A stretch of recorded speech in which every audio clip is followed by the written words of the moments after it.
여러분 안녕하세요.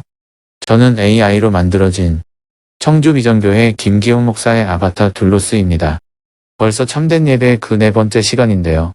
오늘은 사도 바울이 로마교회 교인들에게 보낸 편지인 로마서 12장의 1, 2절 말씀을 중심으로 함께 은혜를 나누고자 합니다. 지난 시간 살펴보았던 영과 진리로 드리는 예배가 우리가 매주일 예배당에 모여서 드리는 공동체 예배를 염두에 두신 말씀이라면 본문의 말씀은 하나님께서 받으시는 예배에 또 다른 한 축이 되는 삶으로 드리는 예배에 관한 말씀입니다. 그럼 오늘도 경청해 주시길 부탁드립니다. 여러분 안녕하세요. 지난 시간까지 우리는 하나님께서 찾으시는 참된 예배자가 드리는 하나님이 받으시기에 합당하신 참된 예배, 즉 영과 진리로 드리는 예배에 대해 살펴보았는데요. 영으로 드린다는 것은 우리의 마음과 중심을 다해 또한 성령의 감동과 이끄심 가운데 예배를 드려야 한다는 것이고, 또 진리로 드린다는 것은 진리이신 하나님의 말씀을 배우고 그 속에서 하나님을 날마다 알아가는 예배라고 정리할 수 있겠습니다.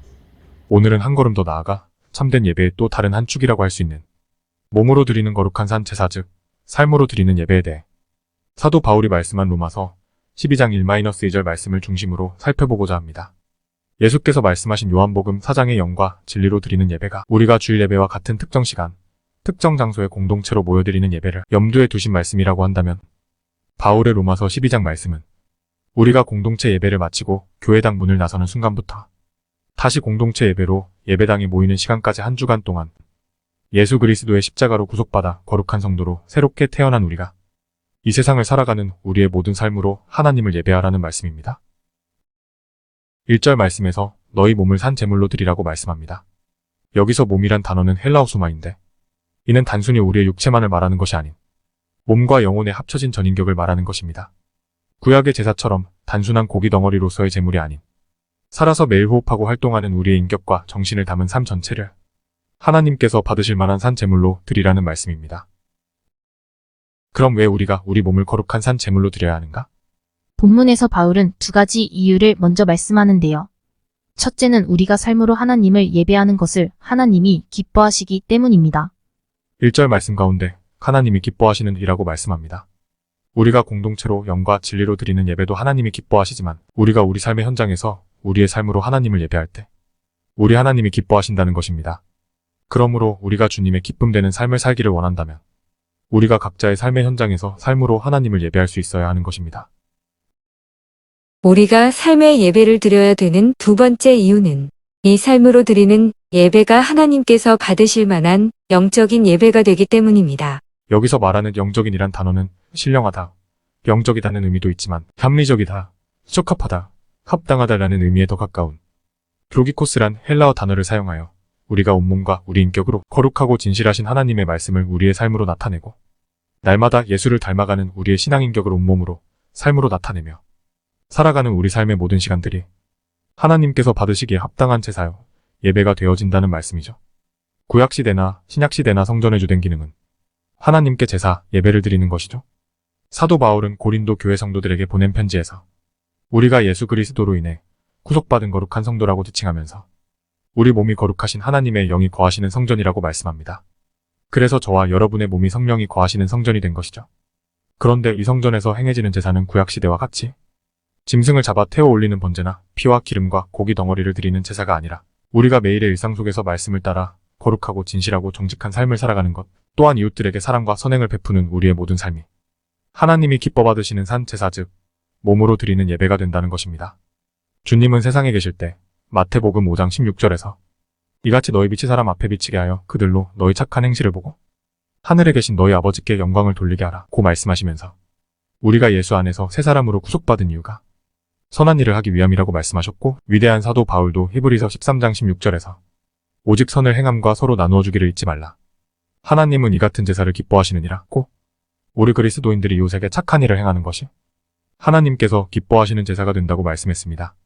그런데 안타깝게도 많은 그리스도인들이 주일에 예배당에서 드리는 공동체 예배만 중요하게 생각하는 경향이 많아서 교회 안에서는 경건하고 뜨거운 찬양과 기도도 있고, 교회 안에서는 헌신도 있고 희생도 있고 감사도 있고 훌륭한 그리스도인들이 많은 것 같은데, 우리의 삶의 일상에서는 찬양이 없을 때가 많고, 우리 직장에서는 섬김이 없고 봉사도 없고 헌신이나 감사나 양보구제, 선행을 보기가 힘든 현실이죠. 다시 말해 오늘의 주제인 삶으로 드리는 예배가 결여되어 있다는 것입니다.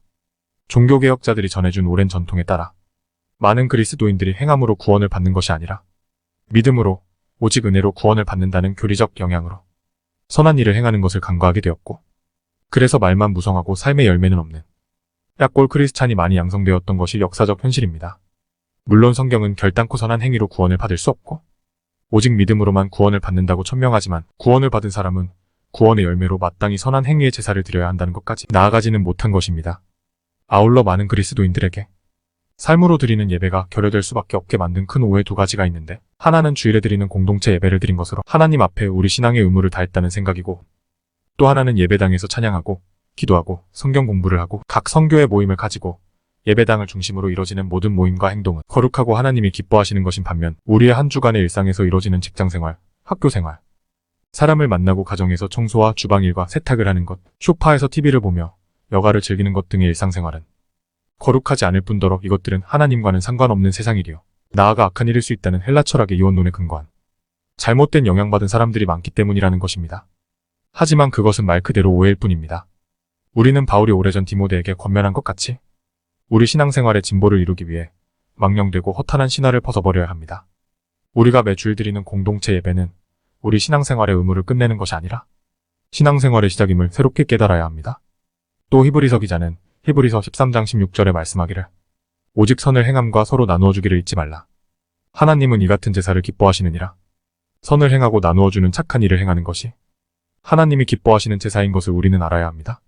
바울 사도는 에베소 교인들에게 하나님께서 우리를 지으신 목적 중에 하나가 예수 안에서 선한 일을 위하여 지으셨다고 에베소서 2장 10절에서 말씀하고, 또 갈라디아 교인들에게는 그러므로 우리가 기회 있는 대로 모든 이에게 착한 일을 하라고 갈라디아 6장 10절에서 권면하고 있습니다. 그러면 우리가 삶으로 예배를 드리려면 구체적으로 어떻게 해야 할까요? 생각하기에 따라 여러 가지로 말씀드릴 수 있겠지만 오늘은 두 가지만 말씀을 드리겠습니다. 첫째로 모든 일을 주께 하듯 최선을 다하라는 것입니다. 골로새서 3장 23절 말씀에 무슨 일을 하든지 마음을 다하여 주께 하듯 하고 사람에게 하듯 하지 말라. 여기 무슨 일을 하든지라고 했습니다. 우리는 그리스도인, 다시 말해 하나님의 사람입니다. 왜 우리가 그리스도인입니까? 하나님의 영이 우리 안에 거하시기 때문이죠.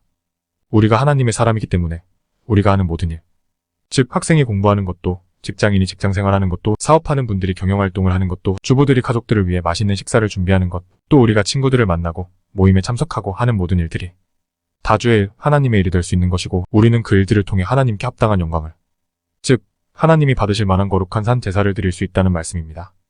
그래서 어떻게 하라고요? 그 사람에게 하듯 하지 말고 주께, 하나님께 하듯 하라고 매사에 무슨 일이든 주께 하듯이 온 마음과 정성으로 최선을 다해 좋은 결과로 하나님께 영광을 돌리라고 말씀합니다.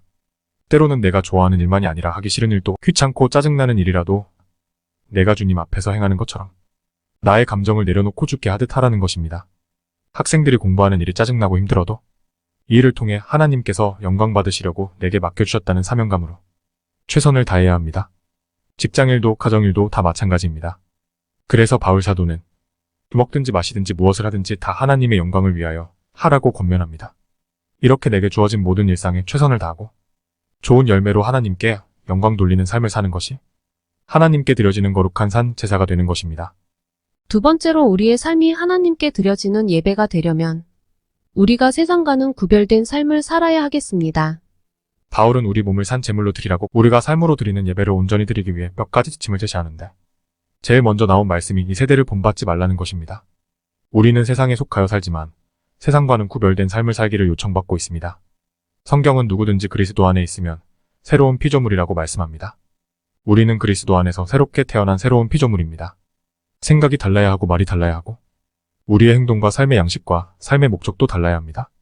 아니, 이미 달라졌습니다.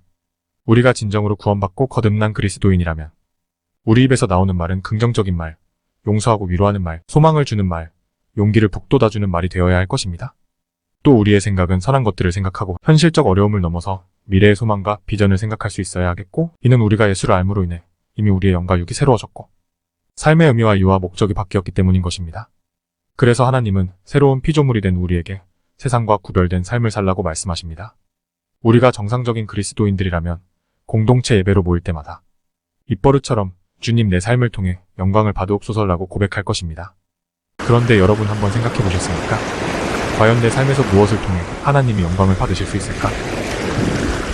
수업 시간에는 선생님의 가르침이 잠꼬대처럼 들려오고, 틈만 나면 책상에 엎드려 잠을 청하다가 점심시간 땡소리에 쏜살같이 식당으로 달려가는 나의 학교 생활을 통해서 업무 처리를 제대로 못해 걸핏하면 상사에게 지적받고, 그러면서 동료들의 도움 요청에는 시선 회피하고, 회식 자리에서도 먹는 것에만 정신 팔려 잘 어울리지도 못하는 나의 직장 생활을 통해서 지나가는 이웃의 조그만 불친절에도 불평하기는 잘하면서 정작 자신은 조금도 이웃을 배려하거나 양보하지도 않는 나의 일상의 삶을 통해서 도대체 무엇으로 영광 받으시라는 것인지 하나님의 입장에서 한번 생각해 보신 적이 있으신가요? 우리의 삶이 예배가 되지 않으면 우리의 삶을 통해 주님이 영광을 받으실 수는 없습니다. 이제부터 저와 여러분들의 삶의 현장에서 만나는 모든 사람을 바로 주님처럼 여기시기 바랍니다. 그들을 사랑으로 섬기는 것이 주님을 섬기고 예배하는 것입니다. 또 여러분들이 하는 모든 일을 사람에게 하는 일이 아닌 주님 앞에서 하는 일로 여기시고 최선을 다하여 좋은 결과를 얻기 위해 노력하시기 바랍니다. 이렇게 우리가 주일에 드리는 공동체 예배뿐만 아니라 매일의 일상에서 삶으로 드리는 예배를 통해서도 주님이 영광을 받으시고 주변의 많은 사람들에게 하나님의 살아계심을 증거할 수 있는 저와 여러분이 다 되시기를 축복합니다. 지금까지 경청해 주셔서 감사합니다. 다음 시간에 또 뵙겠습니다.